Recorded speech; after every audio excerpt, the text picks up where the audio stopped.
I mean, it's college baseball. You're going to get punched in the face, and it just kind of feels like it's happened a lot the past couple of days. So people are hitting the panic button. But I mean, you're going to lose games, you're going to win games, and it is what it is. They played a really good game tonight. You know what I mean? They made the plays they're supposed to make. Their pitchers threw the ball really well, and they executed offensively for 9 innings straight. So we just need to get better and be better. Coming on tonight, I figured I wouldn't say anything as well as what Gavin Guidry said right there. It's college baseball. You're going to get punched in the mouth. My question is, how are you going to respond to that punch in the mouth? Said it for a few days now. Said after the McNeese loss. I said after the loss to UL. I said after the loss to Northeastern. You're going to find out what kind of team you have in moments like this. I'm not hitting the panic button. But last night was the worst game I've seen from this team, from a Jay Johnson coached baseball team at Louisiana State University that I've ever seen. I didn't see the fight in the team as a whole last night. I saw a fight from guys. I saw a fight from individual players. I saw a fight from people who are supposed to be leaders and who are leaders, but it wasn't a collective fight. It wasn't 9 guys on the field fighting. That's what disappointed me last night. I'm not giving up on this team. The talent is there. We've all talked about it since scrimmages started, and we've watched it in the first 11 games they won. In all 11 games, we saw fight. Hasn't been the prettiest game sometimes, but we saw fight, and I like fight. Now that I saw the fight, I know you can fight last night, and you didn't. Can you show me the resilience? Can you be that tennis ball that's resilient, that you throw against a brick wall and it comes right back?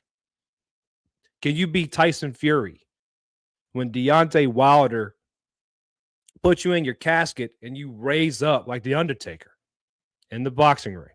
Can you be that resilient? Nobody in Baton Rouge, nobody in the state of Louisiana, frankly, it shouldn't be anybody in the country, shouldn't believe that you are that resilient. I believe you are. I believe Jay Johnson believes you are. Now you just have to come out and show it. Now you have to come out and face Sacramento State tomorrow night and show us how resilient and how much fight you really have. I know Gavin Guidry will fight. I call him Boosie Guidry. G Unit. My buddy Jim Cross says. And Stephen Miller. Thank you for telling me that, by the way. I love it. I know Guidry will fight. I know Casey Evans will fight. I know Cooper Moore will fight. I know William Schmidt will fight. Zach York wanted to eat a guy the other night. I got to see fight from the whole team. I believe you have it in you. I don't doubt it for a second. But let's be resilient as a team and fight. As fans, we have to do the same thing. Last night after the game, me, myself, David Billiot, I just said me, myself. What an idiot. Myself, David Billiot, and AP got on a post-game show, and we did nothing wrong, but I didn't like the mood I was in. I didn't like the attitude I had. And like I've told you, I'm not going to come on this show and just be the yelling, screaming, angry fan because I'm not that guy. I understand baseball. I understand baseball is ebbs and flows. It's a marathon, not a sprint. It's the reason we won 60-yard dashes in baseball and not 40s. It's not much further, but it takes a little bit longer. I understand that. It's one game. Now, it's heartbreaking to lose to that school across the bridge that dust that crawfish, but hats off to them. You won it. Can't say anything else about it. How does our team feel about that? And as fans, we have to show the unwavering support they deserve. Our good friend Tiger Joker got on X last night and today and said, if you're not riding with us, get off. If you saying this is too hard to watch, don't tune in. Now, I frankly want everybody to watch. I know Tiger Joker does too. But he has a point. If you can't stand the dog days of baseball, if you can't stand the hot temperatures and the grimy innings and the tough just pitching battles or errors, you can't take that. Baseball's not for you, guy. I'm not tall enough to play basketball. I'm not complaining about it. It's baseball is a long season. And we kind of get wrapped up in the beginning of the season where we see so much potential, so much promise, and then it fails. It makes no words about it. Last night, the LSU baseball Tigers failed. Jay Johnson said it himself. Do you believe that this team has the fight resilience in them that they need to accomplish the goals that we hope they accomplish this year? If you don't, well, in the words of my good buddy Tiger Joker, get off the wagon. Nevertheless, we are here tonight. Thank you for joining me. Thank you for spending your evenings with me today. I'm, trying to make the 6 o'clock thing really work. We may have to change some things up here eventually. But thank you for joining us. Now, let's get to the chat like we always do. David Billiot, what's up, buddy? What's up? Zach Nunez, damn it, I love a good cold open. Well, I appreciate it, man.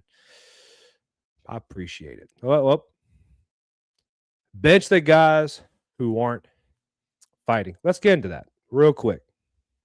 Zach's always good for giving me some good ideas to kind of run off with. Bench the guys who aren't fighting.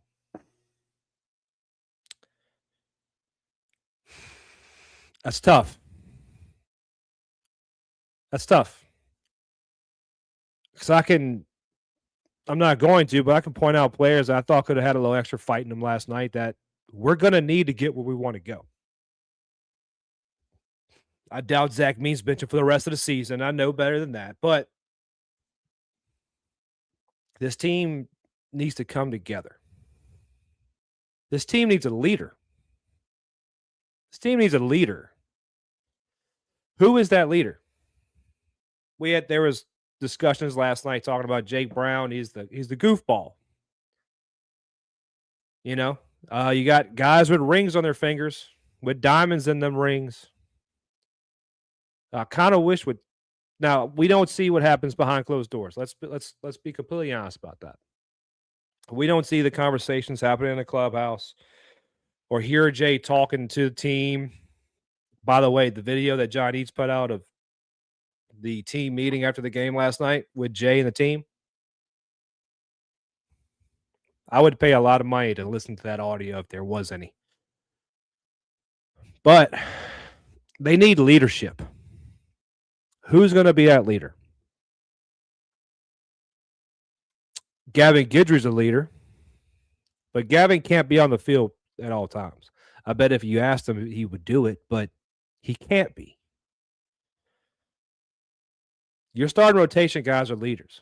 Who on the field of play, who in the batting order is going to be that leader? Be that Cade Beloso, Kevin Dugas, Trey Morgan, Alex Milazzo, Travinsky, Tommy White, Cade Anderson, Anthony Ianson, Jared Jones, Luis Hernandez. I can go on and on. and it's a beautiful thing to talk about. But who's going to be that leader? Who's going to be the guy that we look back at this 26 team and we say, by God, he took control of that team and ran with it? I want to know. Who do you think is going to be? I know who I hope it'll be. But as of right now, I can't make any judgments about it. Let's get back to the chat. My buddy Gary Doge. Gotta see fight from Jay also. I see. So it's funny you bring that up, Gary. My buddy Doge, I've been knowing that man for over 20 years. We talked about it today. That's a long time. I made a joke last night with Miss Peggy on X. And after the call at first base on the attempted double play with Dardar and Mom that wasn't challenged, I made a joke with Peggy, and he's saying, "Okay, y'all think y'all can win without me? All right, do it." No, you got it. Made a joke. I don't believe Jay would do that. He had him today in individual drills, and I made the joke last night or I made the comment last night, I should say. It wasn't a joke. I'm not going to try to pass it off as one. If I'm Jay today, it's open tryouts. Everything's up for grabs. Don't care if you were here last year. Don't care if you started the year. It's open tryouts. If I could go to practice, I promise you I'd have been there. But I can't, and I wasn't. Now, yeah, back to the comments. Zach Nunez, leave it to me. I'll be the angry guy. You're good at it. You're better at it than I am. When I get angry, bad things happen. Stan, my man, what's up, big dog? We'll be all right when we stop burying ourselves. We got to keep supporting these dudes. Yeah, we do have to keep have to keep supporting them. And I get it. We love this team so much, and we love this program and everything Skip built, that it wraps. Like if there's ever a chance you could love something too much, it's LSU baseball. I really hope that nobody in the chat or anybody who sees this lets LSU baseball ruin their day or their week, because, man, it can get close for me sometimes. And thankfully, I have a very loving, supporting wife and great kids and great family, and I always have something to smile about. But don't let this affect how your day goes. I promise you, Jay is not going to let you on the field to play, make it any better. AP, what's up, big boy? By the way, shout out AP. I don't know if anybody saw this. AP is going to have Noah Tingle and Lloyd Courtney on. It was supposed to be tonight. I guess life lifed, and it's going to be Monday night. So be aware of that. Be ready for that Monday night. Make sure you check out AP on Timeouts and Tangents with Noah Tingle and Lloyd Courtney. David, the problem is that you can't bench Milam. I think David knew where my head was at on that. It's kind of freaky how similarly me and David think sometimes. You can't bench Milam. That's where my head was at earlier, and he called me out on it. Milam's so good at short, man. Yeah, like, I meant to bring this up the other night on the first show, and I've got myself in a tangent, and I forgot to say what I thought, and I went and rewatched the show because I'm the worst critic of myself. And I was like, oh, you never gave the good part of LSU fan base. Well, I've been bashing the LSU fan base enough this week, so how about I give myself some kudos, because we all know we're psychos, or I call it sickos. The beautiful thing about it is, let's look at this team the way we looked at Jordan Thompson in 23 and Michael Braswell in 25. Let's do that as a collective fan base. Let's wrap our arms around this team like we wrapped our arms around and stood up and cheered on Jordan Thompson in 23 and Michael Braswell in 25 in Omaha. That's when this fan base is at its best. Whenever we are collectively just shoving all of our energy and all of our love and our passion onto that field, instead of, using our thumbs on X. That's when this fan base is the best fan base in college baseball. The nation at some points. When we collectively come together and say, no, we're going to will you to succeed. You can't fail in our eyes. We're going to make sure that we give you the love and support you need to do what you need to do. That's when this fan base is the best, in my opinion. And I love us when we are there. All right, let me get back to some stuff here. So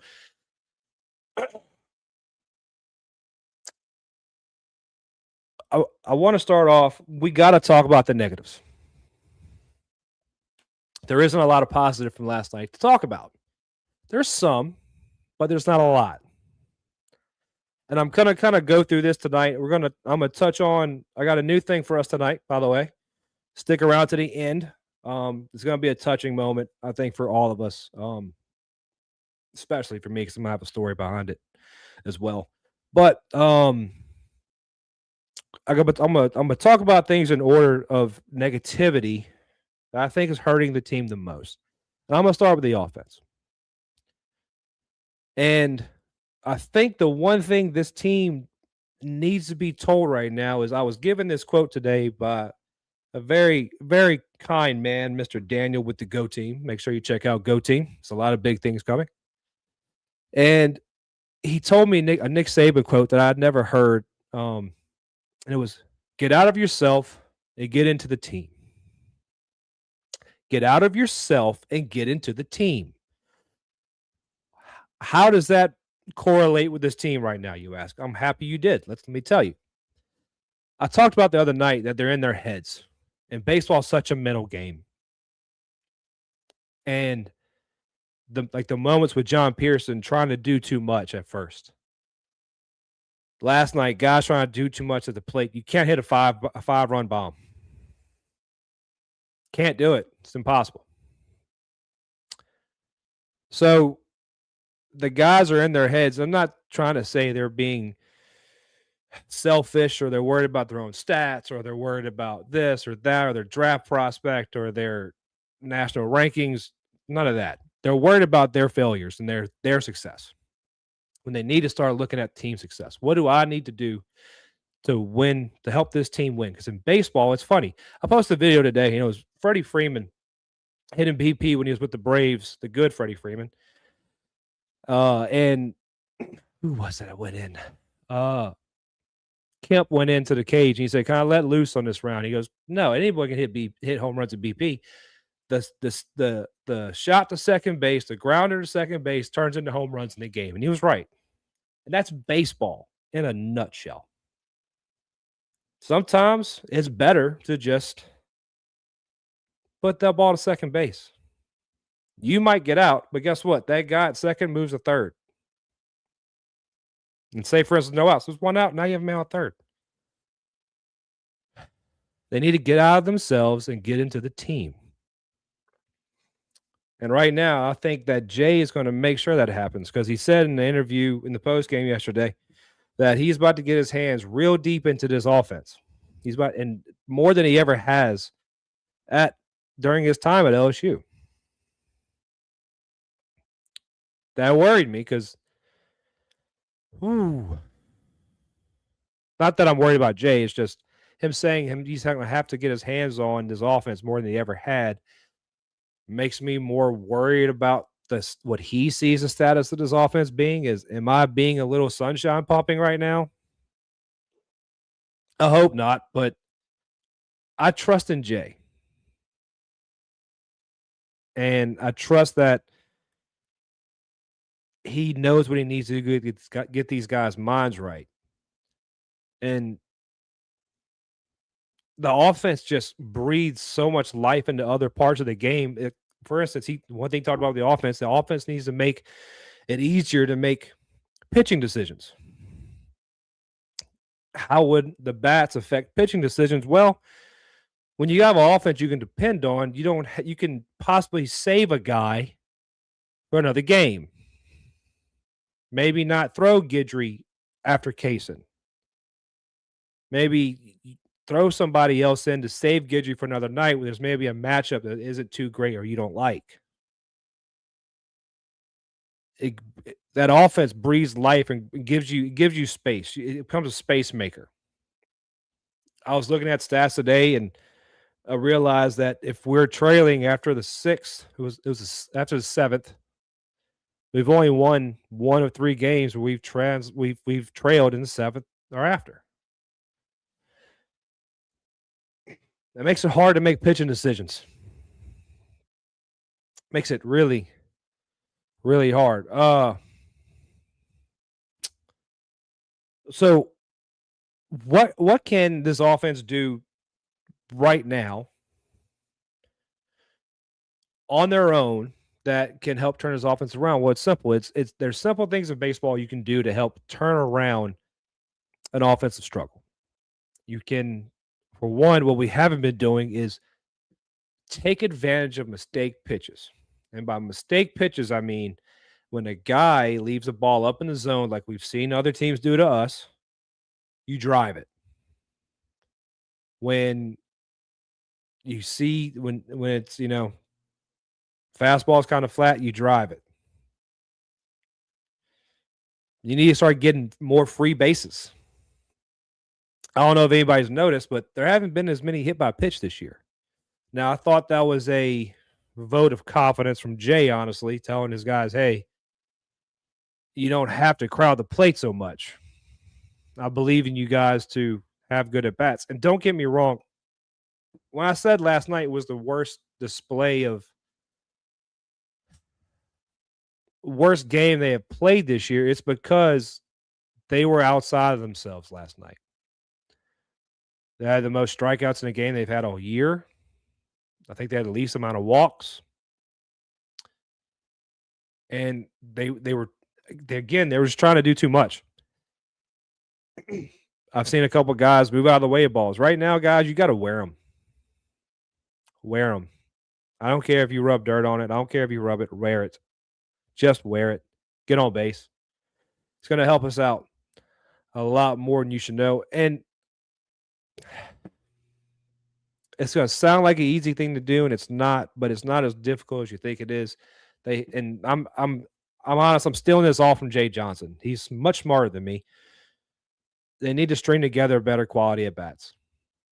He said today he brought the example of last year in the College World Series where they strung together 3 quality at bats together and a single scored 2. Last night with Caraway, that was the one spot where they strung together quality ABs. If they would have had another, it would have changed the game a little bit. A lot more than it did, Caraway's home run.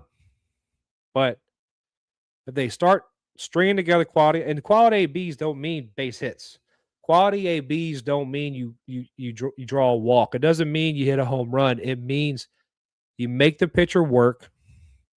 That's what I love about Derek Curiel, especially last year.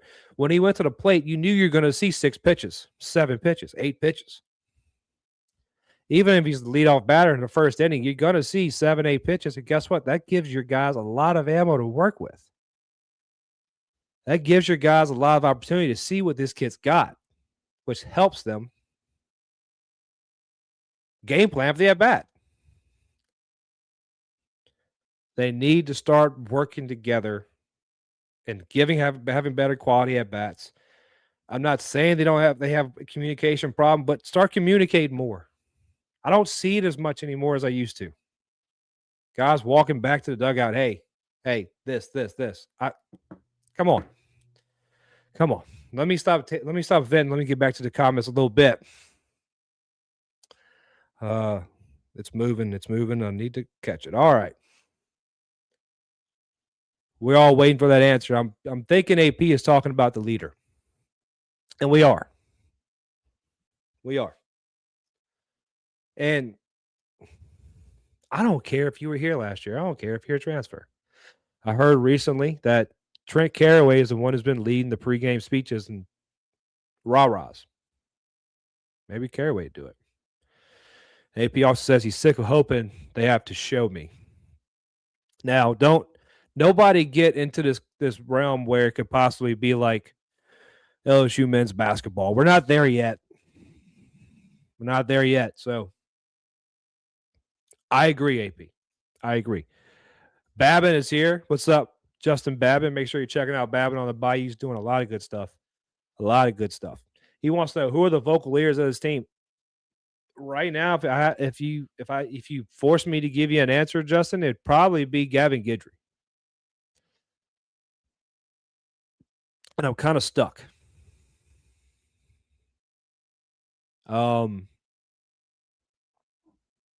I guess you throw Trent Caraway in that mix because he seems to be the vocal leader when it comes to the pregame speeches.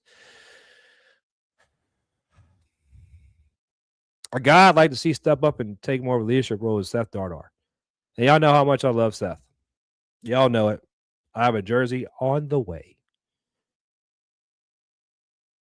He's old enough. He's older, and he's mature enough. I think he could, if he started, and he could be. I don't know. Guys, I have no sources in the building. I don't have anybody who can tell me anything.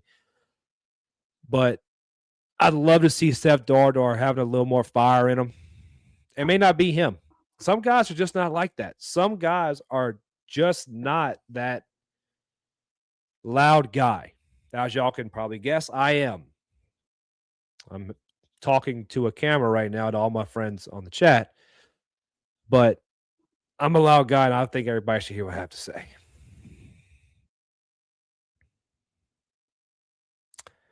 AP, did you hear how he left us out? What did I leave you out of? What did I leave you out of? You got to let me know what I left you out of, because that hurt my feelings. That hurt my feelings. What's going on, guys? Robbie, my man. I'm going to have to get Robbie on the show one day. Robbie has a lot of great baseball knowledge that I think he needs to show more. He knows stuff that I'm like, oh, I need to work on everything. And now this is rich coming from you, David. This is rich. Oh, by the way, y'all can catch David Billiot on Power Hour with Carter Bryant tonight. Getting too big for people. Me and Zach are already making plans, man. Already making plans. Robbie, the players need to watch the documentary on Hold the Rope to see what it's all about being a Tiger. Whatever you ardently desire must come to pass. That is actually a quote by Paul F. Meyer. Why do I know that? My wife watched that documentary, and she had that quote printed to put on my oldest son's wall in his nursery before he was born. My wife watched that documentary, and, well, I don't like Skip Bertman at all. Now, let's go to talk about defensive struggles. Now, I'm not going to spend an entirely long amount of time on this because it's never fun, and I don't want to call out players. It's not, at the end of the day, guys, these are kids. I mean, Seth Dardar has a 401k, but these are kids. I know with NIL, I know everybody kind of gets the idea of this like semi-pro, and you're getting paid, you're getting, Zach, come on now. You're getting paid, and they should be held to a higher standard and be able to be ridiculed. I agree, but it's not going to be me. I am going to bring up one player. I say all that to say I'm going to bring up one player. But at the end of the day, the Achilles heel to Uncle Mo. Do y'all know who Uncle Mo is? Uncle Mo Minham. Now, the biggest killer is defense on Uncle Mo.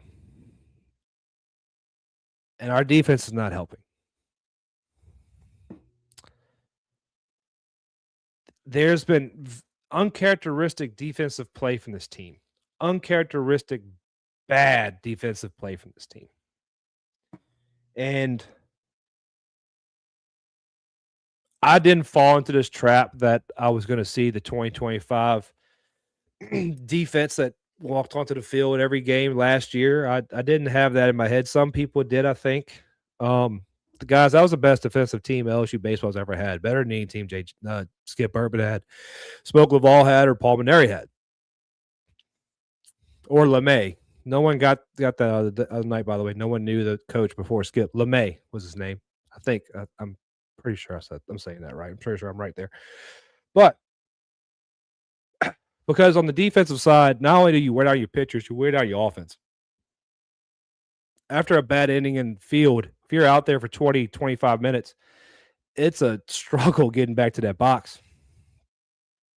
No matter what position you're on the field, especially if you're walking guys. Oh, buddy, you're just sitting there going, I can't do anything to stop. I can't shut the water off. Don't expect this team to act like the 25 defense. It's not going to turn around. No matter how good Stephen Milam is at short or how pretty those double plays, those transfers back and forth with him and Dardar are, no matter how good Zach York picks it, or the fantastic plays Curiel and Brown and Stanfield will soon make in the outfield, they're not going to be that team. They're just not. They're just not. I want to go over some things real quick, kind of touch on some of the failures we've had over the last 6 games and how I think what has caused some of these offensive struggles come on the defensive side. So the first game against Dartmouth was we've out of these 6 games, we've won 4. Y'all know what 6 games we're going to talk about. Dartmouth game, you had 2 errors, 5 hits, 5 runs. The first Northeastern game, you had 1 error, 5 hits, 3 runs. Second Dartmouth game, 1 error, 4 hits, 3 runs. The only odd one out here is the second Northeastern game, which you lost. 4 errors, 10 hits, 10 runs. Now, the bulk of those hits and runs came from the guys on the bench. Eddie Yaman, Daniel Harden, Ethan Kloss. Guys came up and showed a spark, which if I had a press credential like somebody in the chat, I'd love to know why Eddie Yaman didn't play last night. Probably shouldn't ask that, but I'd want to know. And then last night we only had 1 error, 9 hits, 7 runs. Right now, I think as a team, you have 18 errors in 14 games.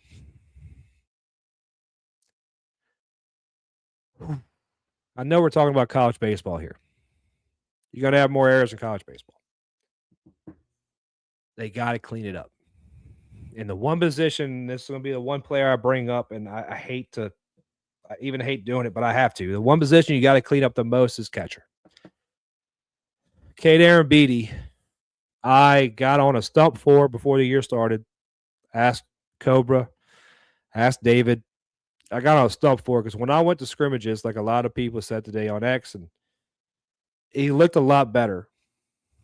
He looked a lot better behind the plate, and I was really excited to see how much he could grow this year to help this team behind the plate. And I don't know if it's the struggles at the plate. I don't know if it's trying to manage more pitchers than he's used to. This is what a lot of people gave Alex Milazzo a lot of gruff because he wasn't a power hitter. He didn't hit for a high average, and he didn't hit lines and gaps. And he said this on a podcast one time, and I agree with him that he saved you so many runs behind the plate, he can chalk those up as RBIs, and I agree. But Aaron Beatty's not Alex Milazzo. Alex Milazzo was your vocal leader behind the plate. He was your field general. He controlled that infield. I love to see that from Beatty. I know he has it in him. He's a smart kid. Smart kid. He's a talented kid. I know he has it in him, and I wish I could see it more from him. But we need to fix that behind the plate. Now, am I saying bench Beatty for Yaman or Cerna? I'm not going to go that far yet. If it doesn't clean it up, though, we're going to have to do something behind the plate, something different. Now, let's get back to the chat. Ba, ba, ba, ba, ba. All right. This thing is moving. Doge. LSU needs 2008 City League walk-off Paul. Now, funny story behind that. I didn't know I hit the home run. I did walk it off.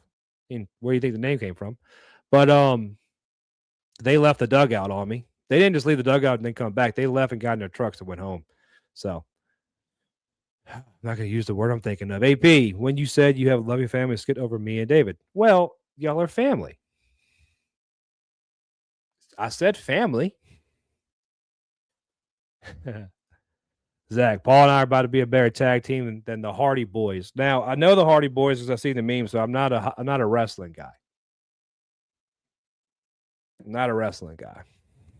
And then I guess there's another wrestling reference. AP and David going 3D, y'all. Yeah. Anyways, G Moose. Moosey. What's up, baby? All right. Well, I'm almost done in the chat. So let's hit these next two. Zach Nunez, answer to Yaman question comes with an answer that involves benching a leader. That's the problem, Zach. I don't see the leadership I need from Beatty. I don't want to sit there and say bench him because when Beatty's good, he's good. He's not just good, he's great. And I believe he has it in him. I just need to see it. We're past the time of believing now. I kept saying tax day. And I still believe in wait till tax day. But SEC play is starting next weekend against Vanderbilt. A leader needs to step up. I believe that leader will step up. It needs to step up tomorrow night. I hope they do. G-Moose, they ripped Malazzo for his lack of offense, but man, he was deadly on defense. Yes, he was. Do y'all whenever I think of Malazzo, I think of that pitch in the dirt by Skeens in Omaha against Wake Forest when he jumped like a literal leopard and just smothered it in the left-handed batter's box. Malazzo was I can't believe Malazzo didn't get drafted. Just for his defense alone. You can teach a man to hit. It's a shame. Robbie, one thing about Coach Paul Mainieri, he wasn't afraid to make a change to bear the team to win the 2009 championship. But this is Jay's not afraid of making a change. He's not. Case in point, Thatcher Hurd.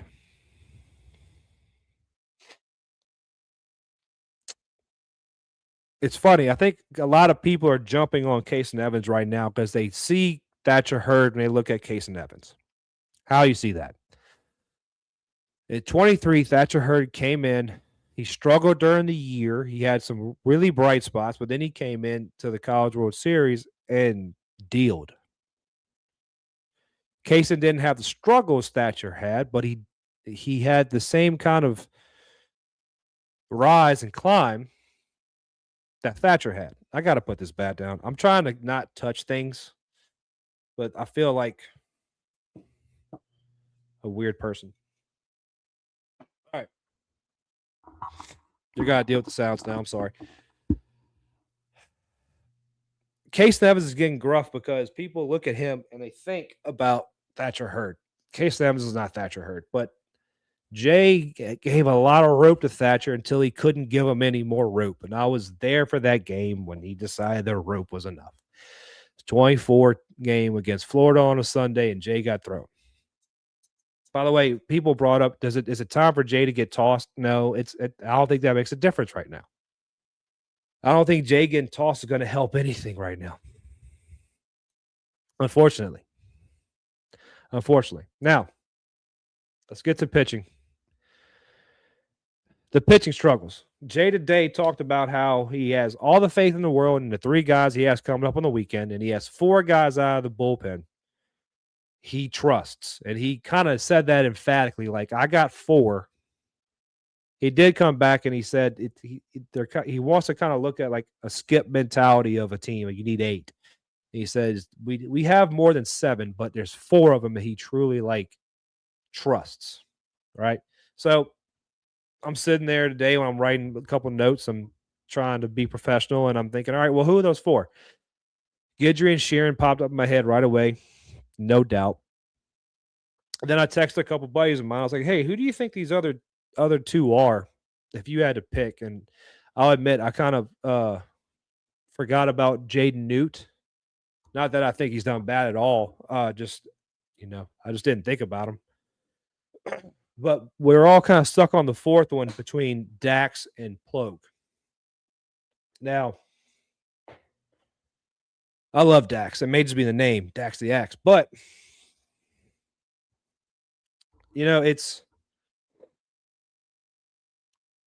I think Dax and Plogue kind of sharing that 4 spot and the 4 people that Jay trusts. I know it's 4, we have 5, but forgive me. I don't work with I don't get to talk to Coach Johnson every day. I'd get a restraining order if I could. But he would get one on me, that is. But I think Dax and Plogue fill that role very well because they're 2 very different pitchers. And I think that they'll fit well behind people. Right now, if you put it on paper and you try to think into Jay's head, what do you have? You have Friday Kaysen with Guidry, Saturday Cooper Moore with Devin Sheeran, and then you have Jaden Newt behind Guidry. Then you go to Dax and Plogue.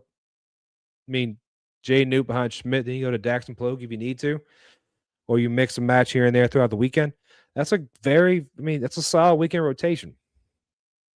But guys, midweek games matter. They matter.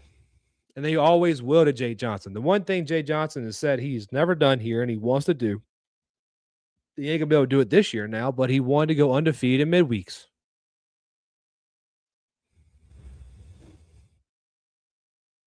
Don't listen to a certain man who's bald who talks on the radio and he says midweek games don't matter, because they do. Why do they matter? The head coach of your favorite team says they matter, all right? Now, as far as with pitching and our things I wanted to touch on was a lot of times, I say this all the time, there's a difference between baseball fans, college baseball fans, and LSU baseball fans. And it's probably the not exactly the depth of knowledge sometimes, but it's the way you use that knowledge or interpret that knowledge. Coming into the beginning of the season, you heard a lot of guys, and you still hear people saying that Schmidt should be a Friday guy. And I disagree with you. I'm going to continue to disagree with you. I'm not saying Schmidt, you can't do it, but he's just not that guy this year. You can't let early season success cloud your judgment for the rest of the year. What do I mean by that? Cooper Williams. Now, I have all the faith in Cooper Williams, but after that first Friday game, I'd have said, yep, that's your guy behind, coming out of the pen behind Evans. Guidry's your inning stopper. Cooper is your long relief that can hold a team back, and he's lost it. Rizzy. Before the year, I had my starting rotation on the weekend for the pitchers was Kaysen, Rizzy, Cowan. Oh, I was wrong. I thought I was watching Bull Durham last night with as many pitches that went behind players' backs coming out of Rizzy's hand. Now he showed a lot of bright moments there last night. He did. And again, I say these things with love. I don't doubt the ability of these guys, but you got to call it. We're at the point now where you got to call a spade a spade. Unfortunately, the 2 pitchers that I'm most disappointed in would have to be Rizzy and Cowan. They're gonna get it straight. As much as I trust in Jay Johnson, I also trust in Nate Yeskie. Don't let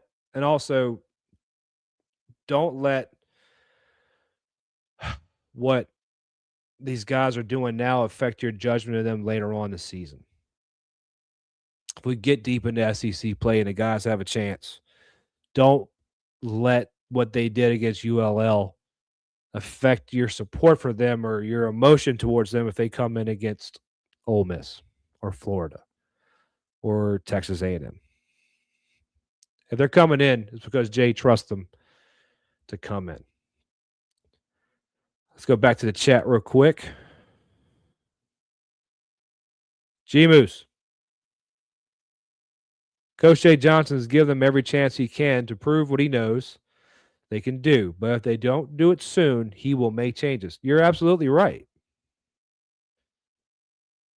You're absolutely right. Jay is not scared to make changes. That man didn't win 2 national championships in 3 years. To not that man. So the worst thing that could happen to that man was taste success. Because now he fiends for it. And I love it. That man's been to the mountaintop. He knows how nice it is up there. They got really nice, Adirondack chairs and, waitresses that bring you drinks and food at the mountaintop, baby. He wants to go back. He's not going to let somebody not giving their all stop him from getting there. It's not going to happen. G-Moose again. I got to say this. G-Moose is a rider, Buck. He is a rider. That man support. I don't know. Like Belliot says he has to have a clone. I believe him because he's out here all the time. Plug and Newt looked good last night. They did. They absolutely did. I know you didn't spell that right. Let me show everybody that he did fix it. He's a moron. That's a word I gotta get more in my Rolodex of words I use more often. I used to use it all the time. For some reason I stopped. Moron. That may be something I start doing. G-Moose, remind me who the moron is, please. I might be the moron. Moscona. Okay, I see it down there. Moscona. Yeah. Moron Moscona. Ooh, that has a good ring to it. Moron Moscona. Morona. Nah. Moron Moscona. I'm going to get the guaranteed police after me. I know I am. Hit the bull, Nuke.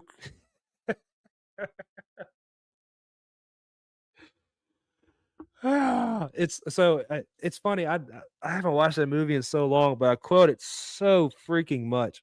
And it's like the movie my wife quotes. I think she's seen it once, like halfway through.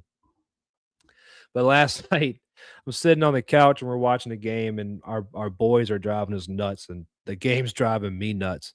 And at one point, I just look at my wife and I go, "You lollygag around the infield. You lollygag down to first base." And it's just Bull Durham's a classic match. Mountaintop Jay, yes, he is.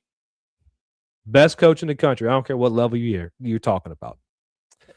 The best coach in the country. Now let's do some quick little hitters before we call it a night. Let's talk about Sacramento State. So Sacramento State, I didn't do a ton of research because it's Sacramento State and I was tired and I didn't feel like doing it. But I'm going to tell you what I did find out. So they've had the same manager for 16 years. And in that time, he's had 24 Major League Baseball draft picks. A couple of names you'll remember is Rhys Hoskins, Sam Long, James Outman, and Nathan Lukes. Just because they have the name Sacramento State on their jerseys does not mean they're a pushover. Nobody is a pushover right now, this team. They've lost to McNeese and the Crawfish Dusters. A little backstory on Sacramento State coming into the game. They just lost a midweek to a rival, Fresno State, 2-0. Fresno State's usually a good team. So that 2-0 game kind of shows me this team has some fight in them. They have some fight. Now, I know it's a midweek, and midweeks don't matter. They matter.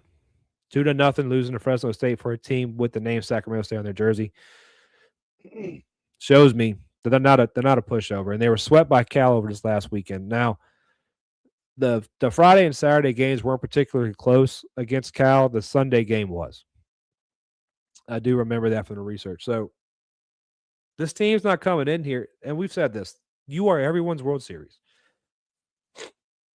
This team's not going to come in here and lay down because they're walking into Alec Box, Skip Bertman Field, and they're playing the LSU Tigers. You are the pinnacle of college baseball. Everyone wants to knock you off of it.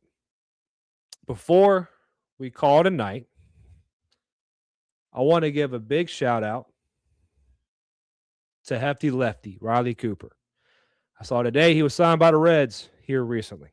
So congratulations, Hefty Lefty. I love you. Can't wait to see you in that Reds uniform. Had a friend had an old teammate of mine throw a no-hitter for the Reds a few years ago. Now, before I let you go, I'm going to show you a quick little highlight, but I want to talk about it real quick. There's a segment I want to do on this show because the show is called Walk It Off, of course. But there's a segment I want to do on the show where I kind of bring up the previous weekend's walk-off moments whenever through baseball season and then we get into football season or anything of importance, right? So I was researching those moments today, and I found one that really touched my heart. So when I was in high school, I had a friend. I talked about this today, actually. I had a friend on the team, and we lost that friend in the batting cage. He was throwing BP to a friend of his dad. The two dads were helping the coach with lights on the field, and they were getting extra work in. And he was a freshman. The other guy was a sophomore. He was my age, a sophomore. And, well, he didn't have his head behind the L screen the whole way, and the ball came back at him in the neck, and we lost him. And that was a very rough moment. Very rough moment. So I want to give a moment and just pass my condolences to the Radford baseball team and the family of Joey Rakuya. He died on February 25th in a car accident 4 days after making his collegiate baseball debut.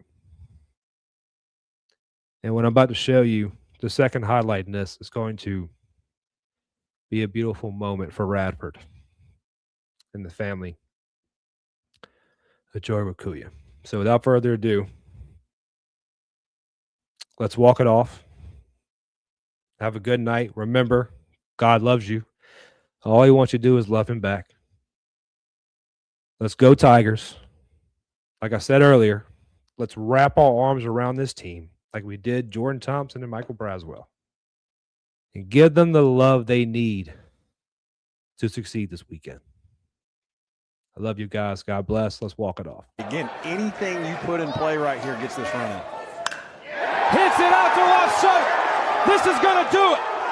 Eli Putnam walks it off for Florida State here on this Tuesday night. Takes a deep breath. He deals a 2-2 and swung on. Hit back up in the middle, out of the center field, and the Highlanders walk it off to celebrate the life of their fallen teammate, Joey Rakuya. They win it 5-4. This day will be remembered in Radford history. Joey Rakuya, somewhere right now, tipping the cap to the Highlanders. Alex Guerra in tears as his coaching staff greets him. That's right there is going to be the happiest dog pile all year long for Radford baseball.